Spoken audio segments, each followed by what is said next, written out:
सनातन धर्म में भगवान विष्णु को समस्त देवताओं का स्वामी माना गया है। देवासुर संग्राम में भी स्वयं भगवान विष्णु देवताओं की सहायता करते हैं, ऐसा पुराणों में उल्लेख है। भागवत पुराण के अनुसार जितने भी दिव्य संत साधु मुनि इस धरती पर जन्म लेते हैं वो सब विष्णु के अवतार हैं। राम कृष्ण परशुराम ये सब भी विष्णु के ही अवतार कहे जाते हैं। श्री विष्णु क्षीर सागर में निवास करते हैं और लक्ष्मी उनकी सेवा में रहती है। भगवान कौस्तुभ मणि को धारण करते हैं और सर्प पर शयन करते हैं। उनका वाहन गरुड़ और 4 भुजाएं हैं। श्री विष्णु के पास इस संसार के पालन का जिम्मा है और वो अपनी माया के माध्यम से इस संसार का संचालन करते हैं। लेकिन 4 महीने के लिए श्री विष्णु योग निद्रा में चले जाते हैं। दरअसल धर्म ग्रंथों की मान्यता आषाढ़ शुक्ल एकादशी से कार्तिक शुक्ल एकादशी तक की अवधि को चतुर्मास कहा जाता है और इन 4 महीनों में श्री विष्णु निद्रा में चले जाते हैं। आषाढ़ शुक्ल एकादशी को देवशयनी एकादशी कहा जाता है क्योंकि इसी दिन से देवताओं की रात शुरू होती है। इसके अलावा कार्तिक शुक्ल एकादशी को देवउठनी एकादशी कहा जाता है और इसके बाद मांगलिक कार्य शुरू होते हैं। इन 4 महीनों में जितने भी मांगलिक कार्य हैं वो सब निषेध होते हैं।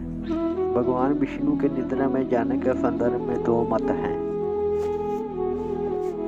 एक मत ये है कि वो क्षीर सागर में ही निद्रा में होते हैं और दूसरा मत ये है कि वो पाताल लोक में बलि के यहाँ निवास करते हैं, जिन्हें संकर्षण विष्णु कहा जाता है।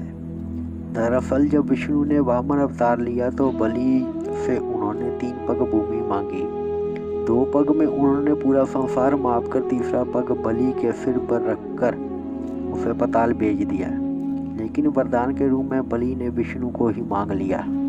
वरदान के कारण स्वयं विष्णु जब पाताल में बलि के साथ चले गए तो सभी मंगल कार्य बंद हो गए। इसके बाद खुद लक्ष्मी ने बलि को राखी बांधकर भगवान विष्णु को मुक्त करने का वचन लिया। तभी से विष्णु 4 महीने बलि के पास निवास करने लगे और उन 4 महीनों को चतुर्मास कहा जाने लगा।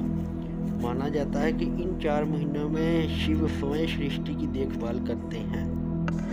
एक दूसरी कथा के अनुसार जोग माया जो कि सृष्टि का संचालन करती है, उन्होंने श्री विष्णु से कहा कि आप मुझे भी अपने शरीर में स्थान दें। योग निद्रा भगवान विष्णु के सृष्टि संचालन में उनकी सहायता करती है, तो श्री विष्णु ने उनसे मना नहीं कर पाए।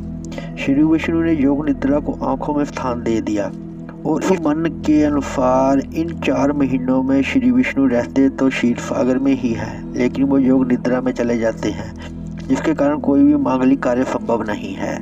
पुराणों के अनुसार आषाढ़ में वामन पूजा, श्रावण में शिव पूजा, भाद्रपद में गणेश और श्री कृष्ण की पूजा की जाती है। 4 महीनों में धर्म, जप और तप का बड़ा महत्व कहा गया है। ये 4 माह मनुष्य को भगवान की सेवा करने में, उनकी कथा सुनने में और उनकी भक्ति करने में बिताने चाहिए। अगर आपको हमारे द्वारा दी गई जानकारी आपको अच्छी लगे तो कृपया चैनल को लाइक और सब्सक्राइब करें। ऐसी ही और वीडियो देखने के लिए हमारे साथ बने रहें। जय श्री कृष्ण, राधे कृष्ण।